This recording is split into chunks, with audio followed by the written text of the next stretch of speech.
একত্রিত হয়েছি তার উদ্দেশ্য আমরা সবাই জানি। 26শে জানুয়ারি আমাদের প্রজাতন্ত্র দিবস বা গণতন্ত্র দিবস বা সাধারণতন্ত্র দিবস। এটি একটি ক্যালেন্ডারের লাল কালি ছুটি নয়।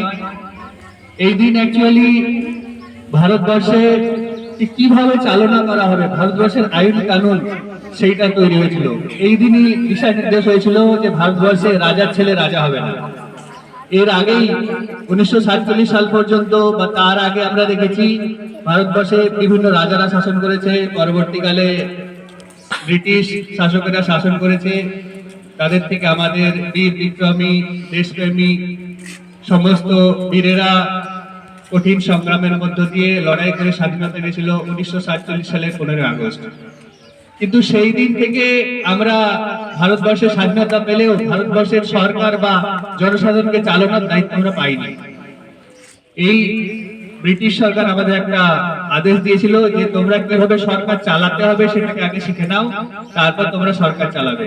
সেই সরকার বা জনসাধারণকে চালানোর জন্য সরকার যে নীতি তৈরি করেছিল, সেই নীতি যেদিন থেকে লাগু হয়েছিল সেটা হচ্ছে 26শে জানুয়ারি।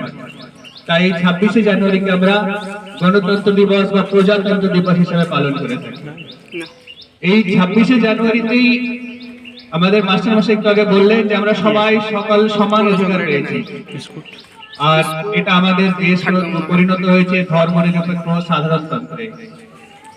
এখন কথা হলো, হয়তো আমরা আইন কানুন পেয়ে গেছি, কিন্তু সেই আইন কানুন মেনে চলার দায়িত্ব হচ্ছে একদম ছোটবেলা থেকে শিশুদের থেকে আরম্ভ করে একদম সর্বোপরি যারা একদম প্রধানমন্ত্রী পর্যন্ত সকলের জন্য আইন সমান এবং সকলকে সমানভাবে পালন করতে হবে। সেই আইন কানুন পালন করার দায়িত্বটা শুরু হবে আমার থেকে। মানে আমি যদি কিছু ভুল করি তাহলে আমার পরবর্তী প্রজন্ম বা আমার আগের প্রজন্ম তারাও সেই ভুলের পথে চালিত হবে। সুতরাং সবাইকে সঠিক দিশায় চলতে হবে এবং আজকের দিনে একটাই শপথ করা উচিত যে আমরা কোনো মতেই আইন ভাঙবো না, আইন কানুন দেশের মেনে চলবো। এই সমস্ত আইন যে সংবিধানে তৈরি হয়েছে, ডক্টর বি.আর. আম্বেদকর তিনি একজন অতি ক্ষুদ্র পরিবার থেকে উঠে এসেছিলেন।